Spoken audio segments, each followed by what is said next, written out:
بسم اللہ الرحمن الرحیم۔ پروموشن نیوز میں آپ کا ہوسٹ صدیق انظر حاضر۔ جماعت اسلامی نے 2024 کے انتخابات میں قومی اسمبلی میں کوئی نشست بھی کامیاب نہیں ہو سکی۔ اس کی کیا وجوہات تھی یہ ہم جانیں گے جماعت اسلامی کے نائب امیر، اور امید یہ کی جا رہی ہے کہ وہ مستقبل کے بھی امیر ہیں، وہ ہیں لیاقت بلوچ صاحب۔ لیکن اس کے ساتھ ساتھ آپ کو یہ بھی بتاتے چلیں کہ جماعت اسلامی کی جو امیر بڑی مضبوط، بڑی منظم پاکستان کی ایک جماعت سمجھی جاتی ہے، جو سیاسی جماعت بھی ہے، مذہبی جماعت بھی ہے، لیکن اس کے امیر نے ریزائن دے دیا ہے اپنے عہدے سے۔ وہ انہوں نے ریزائن دے دیا ہے، وہ مستعفی ہو گئے ہیں، کیونکہ انہیں خیال یہ ہے کہ وہ شاید ان کی جو مختلف وجوہات تھیں وہ امیر کے ساتھ وابستہ تھیں، اور ان کی امارت میں وہ 2024 کے الیکشن بالکل لوز کر چکے۔ اور یہ جماعت اسلامی کا پہلا الیکشن تصور کیا جا رہا ہے جس میں قومی اسمبلی میں کوئی بھی نشست جماعت اسلامی کامیاب نہیں ہو سکی۔ اور اس کے ساتھ ساتھ جو صوبائی اسمبلی کی جو نشستیں تھیں اس میں بھی جو کراچی سے ایک نشست انہیں ملی تھی، وہ بھی جو وہاں کے امیر ہیں انہوں نے وہ ریزائن دے دیا ہے، حافظ نعیم الحسن صاحب نے۔ جماعت اسلامی کیا صرف سیاست کرتی ہے یا کچھ اور کام بھی کرتی ہے، یہ ہم آپ کو بتائیں گے۔ اور جماعت اسلامی کب بنی اور اس کا اتنی منظم جماعت ہونے کے باوجود وہ انتخابات کیوں لوز کر جاتی ہے، یہ بھی ہم لیاقت بلوچ صاحب سے پوچھیں گے۔ جماعت اسلامی اس کو پاکستان کی سب سے بڑی اور پرانی نظریاتی اسلامی آیاہی تحریک کہتے ہیں، جس کا آغاز 20ویں صدی کے اسلامی مفکر سید ابو الاعلی مودودی صاحب نے قیام پاکستان سے قبل 3 شعبان 1360 ہجری یعنی 26 اگست 1941 پاکستان بننے سے تقریباً 6 سال قبل لاہور میں کیا تھا۔ مشترکہ جدوجہد کے آغاز میں ان کے ساتھ 74 ان کے جو ہمراہی تھے وہ ان کے ساتھ تھے۔ پارٹی کا کہنا تھا کہ اسلام ایک مکمل ضابطۂ حیات ہے، اور وہ اس کی وکالت کرتی ہے کہ اسلامی تعلیمات کا سیاست اور ریاستی امور سمیت زندگی کے تمام معاملات میں اطلاق ہونا چاہیے۔ جماعت اسلامی اپنی دعوت، نصب العین اور مقاصد کے حصول کے لیے دعوتی، تربیتی، تنظیمی، خدمتی، جہادی، سیاسی اور علمی سرگرمیوں کو منظم کرتی ہے۔ تعلیمی اداروں، ہسپتالوں، ایمبولینسز اور رفاہی اداروں کا پورے ملک میں نیٹ ورک قائم کیا ہوا ہے، اور جب بھی پاکستان میں کوئی ناگہانی آفت آتی ہے تو سب سے زیادہ جو سیاسی اور مذہبی جماعت جو کام کرتی ہے اس میں بھی جماعت اسلامی کا ایک بڑا حصہ شامل ہوتا ہے۔ لیکن یہ تمام کام کرنے کے باوجود، اعلیٰ تعلیم یافتہ لوگ ان کے ساتھ وابستہ ہونے کے باوجود یہ الیکشن لوز کر جاتے ہیں۔ اس میں بہت ساری وجوہات ہیں، اس میں وجوہات ہیں وہ ہم جماعت اسلامی کے جو نائب امیر لیاقت بلوچ صاحب سے بات کریں گے۔ جماعت اسلامی کے انتخابات اگلے مہینے ہونے جا رہے ہیں، مکمل ہو جائیں گے 31 مارچ 2024 کو نئے امیر کا انتخاب کیا جائے گا۔ اس سے پہلے جو جماعت اسلامی کے امیر تھے وہ ریزائن دے گئے ہیں، اور اس کے ساتھ ساتھ اب تصور یہ کیا جا رہا ہے کہ سب سے جو مضبوط کینڈیڈیٹ ہیں وہ لیاقت بلوچ کے بارے میں کہا جاتا ہے کہ ان کا سیاسی جماعتوں میں بھی ایک بڑا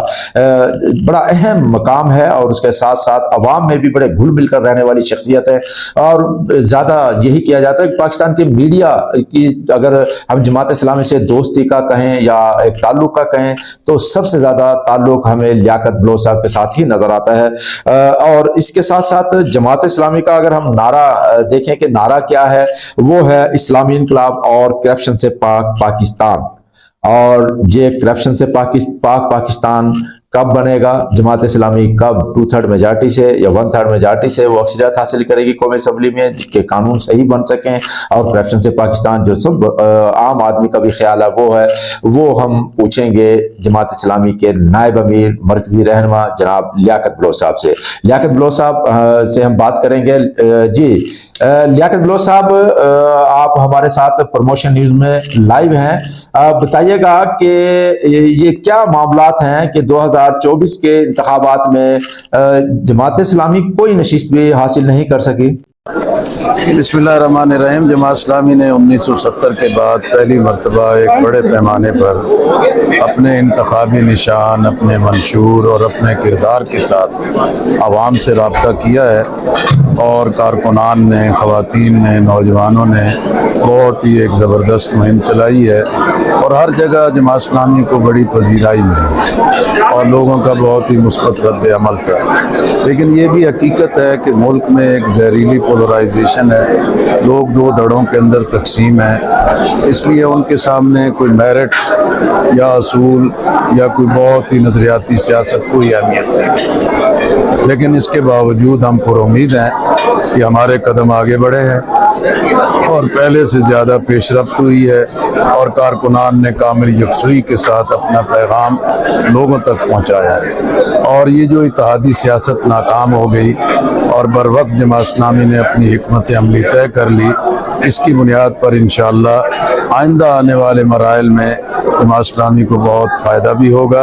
اور پیش قدمی بھی ہوگی۔ اچھا، بڑی نشستوں پر جو تھا کہ جیسے سراج الحق صاحب کی ایک بڑی اچھی نشست آپ کی اپنی تھی، تو وہاں ووٹ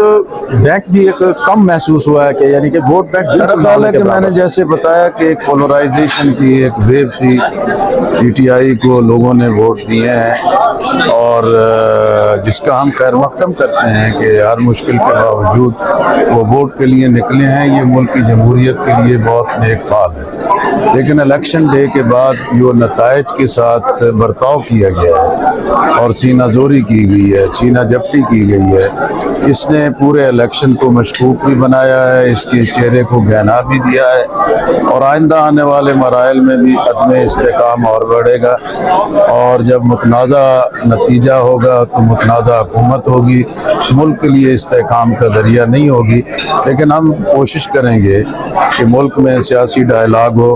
قومی ترجیحات پر قومی قیادت کو اکٹھا کیا جائے، اور پاکستان میں سیاسی استحکام بھی آئے،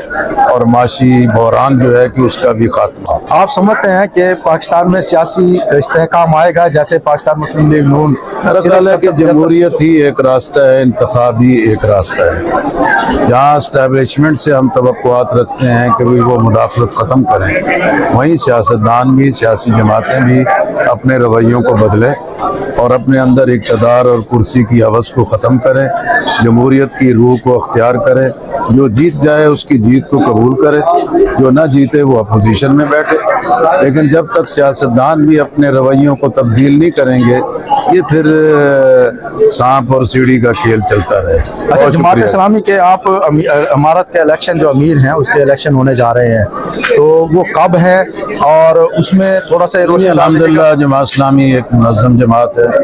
دستور کے مطابق اس کے تمام امور طے پاتے ہیں،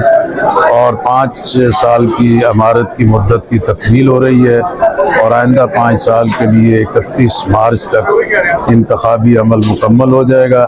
اور اپریل کے اوائل میں ہی نئے امیر جماعت اپنی امارت کے منصب کا حلف اٹھائے گا۔ آپ بھی جماعت اسلامی کے امیر کے طور پر ایک مضبوط کینڈیڈیٹ کے طور پر دیکھے جا رہے ہیں، اس حوالے سے کچھ بتائیں۔ میرا خیال ہے ہمارے ہاں کوئی کینڈیڈیچر کا تصور نہیں ہے، نہ ہی کسی منصب اور عہدے کی خواہش۔ یہ ایک ذمہ داری ہے، اب ارکان جماعت ہیں، وہ اپنی آزاد مرضی کے ساتھ جس کو چاہیں اپنا امیر منتخب کریں، جو بھی امیر منتخب ہوگا وہ جماعت کا امیر ہوگا،